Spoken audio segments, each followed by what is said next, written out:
আমি ভিতরে তো সরি, আমি ভিতরে চলে আসছি, আমার একটু একটু দয়া করেন আমার।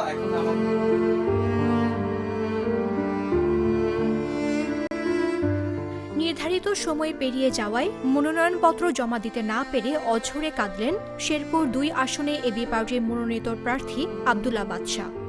সোমবার নির্ধারিত সময় বিকেল ৫টা ২ মিনিট পরে তিনি নালিতাবাড়ী উপজেলা নির্বাহী কর্মকর্তার কার্যালয়ে উপস্থিত হন। তবে সময় শেষ হয়ে যাওয়ায় কর্তৃপক্ষ তার মনোনয়নপত্র গ্রহণ করেনি। আমার কিছু করার নেই। যে আচরণ বিধি সেটা আমরা যাচ্ছিলাম।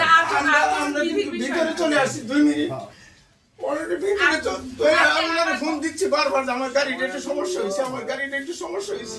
এ সময় তিনি মনোনয়ন ফর্ম গ্রহণের জন্য অনুরোধ জানালেও বিধিমালার কারণে তা সম্ভব হয়নি। আবেগ নিয়ন্ত্রণ করতে না পেরে সবার সামনেই কান্নায় ভেঙে পড়েন তিনি। আমি ভিতরে কিন্তু চলে আসছি। এটা হচ্ছে কি, আপনি আমার কক্ষে ঢুকেছেন ৫টা ৫-এ, তারপরে আমার কাছে ওনারা ৪টা ৫৫-তে এসে ঢুকেছে। আমি তাদের ক্লারিক্যাল কাজগুলো করার কারণে ওনাদেরকে এই যে মুরুব্বি একটু খালি নিচে উঠতে উঠেছে আমরা ধরতে এই যে উনি ওই আব্দুল্লাহ বাদশা রাতে জাগো নিউজকে বলেন, শেরপুর থেকে নালিতাবাড়ী আসার পথে গাড়ি সমস্যার কারণে নির্ধারিত সময়ের মধ্যে উপজেলা নির্বাহী কর্মকর্তার কার্যালয়ে পৌঁছাতে পারিনি। মাত্র ২ মিনিট দেরি হয়ে গিয়েছিল। আইনগতভাবে জাতীয় ইলেকশনে আমার কিছু দায় দায়িত্ব আছে, সেটার বাইরে আমার যাওয়ার কোনো ইচ্ছা নেই। আমি খুবই দুঃখিত, কিন্তু মুরব্বির কারণে সাক্ষ্যটা দিবে, এই কারণে শুধু আমি করছি আর কি। আমি তাহমিনা কম্পিউটারে কাগজপত্রের দায়িত্ব দিয়ে এসেছিলাম। সে গাফিলতি করেছে। তার গাফিলতির কারণেই আমি মনোনয়নপত্র জমা দিতে পারলাম না। আক্ষেপ প্রকাশ করে তিনি বলেন, দীর্ঘদিন ধরে নির্বাচনের প্রস্তুতি নিয়েছি, জনগণের কাছাকাছি গিয়েছি। তবে সংসদে না গিয়েও আমি জনতার সঙ্গে থাকব, জনতার সেবা করব। আমি দুঃখিত, আমি পারবো না।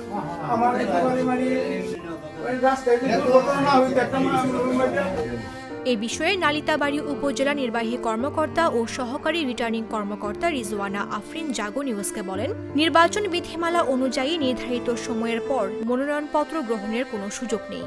আব্দুল্লাহ বাদশা আমার কক্ষে যখন প্রবেশ করেন তখন ৫টা ৫ ২ মিনিট নয়, ৫ মিনিট দেরি করে তিনি এসেছেন। নিয়মের বাইরে যাওয়ার কোনো অবকাশ না থাকায় মনোনয়ন গ্রহণ করা সম্ভব হয়নি।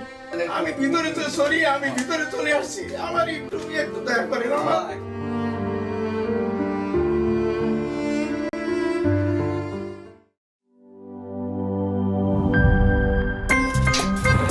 আমার একটা স্মার্ট সিদ্ধান্তে 25% গ্যাসের খরচ কমেছে। ভাবছেন কিভাবে? সাধারণ গ্যাস স্টোভ বদলে আমি এনেছি আরএফএল গ্যাস স্টোভ। এর সাইন্টিফিক নজল ও ব্রাস বার্নার ক্যাপ সমানভাবে তাপ ছড়িয়ে রান্না করে দ্রুত। তাই গ্যাসও বাঁচায় 25%, টাকাও বাঁচে 25%। আরএফএল গ্যাস স্টোভ নিরাপদ ও গ্যাস সাশ্রয়ী।